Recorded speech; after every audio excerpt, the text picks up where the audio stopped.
গতকালকে সড়ক ও সেতুমন্ত্রী একটা ইয়ে করছেন যে সড়কে বিভিন্ন স্থানে চাঁদাবাজি হচ্ছে, আমাদের লক্ষ্মীপুরে চাঁদাবাজি হয় বিভিন্ন স্থানে বিভিন্ন জায়গায় আছে, এবং যার সারা বাংলাদেশে কিন্তু চাঁদাবাজি হচ্ছে। সড়ক ও সেতুমন্ত্রী একটা কথা সারা বাংলাদেশে এটার কোনো সুযোগ নাই, আর লক্ষ্মীপুর তো নাই। ধন্যবাদ, খোদা হাফেজ। রাস্তা এলাকায় জলাবদ্ধতা, অনেকভাবে অনেকেই বিভিন্ন সময়ে বিভিন্ন কারণে বঞ্চিত ছিল। এই বঞ্চনা, বঞ্চিত অবস্থা, অবহেলার শিকার হওয়া, সব কিছু আমরা এখন যেন নতুন লক্ষ্মীপুর গড়ে তুলতে পারি, নতুনভাবে নির্মাণ করতে পারি, সেই দিকে আমাদের বেশি নজর থাকবে। আমাদের মাননীয় প্রধানমন্ত্রী জনাব তারেক রহমান, তিনি ইতিমধ্যে ক্যাবিনেট মিটিং করেছেন। আইনশৃঙ্খলার উন্নতি যেন ঠিকমতো, আইনশৃঙ্খলা যেন সুন্দরভাবে থাকে, সেই দিকে বিশেষ নজর দিয়েছেন।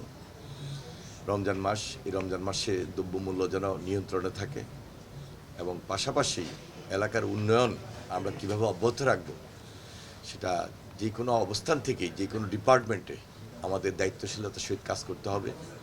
বিশেষ করে লক্ষ্মীপুর সদর হাসপাতাল, এই সদর হাসপাতালের চিকিৎসা নাই বললেই চলে।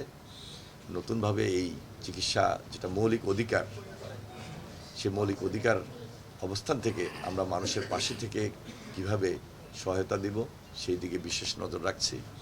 আগামীকালকে আমাদের একটা আইনশৃঙ্খলা এবং উন্নয়নমূলক একটা মিটিং রয়েছে, সেই মিটিংয়ে আমরা বিস্তারিত আলোচনা করব।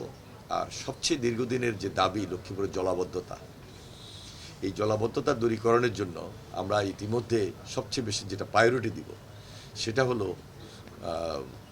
আমাদের এই গ্রেটার নোয়াখালীর মধ্যে একটা নতুন প্রকল্প, সেটা হলো বুলুয়ার নদী খনন এবং রমতখালী খাল পুনঃখনন।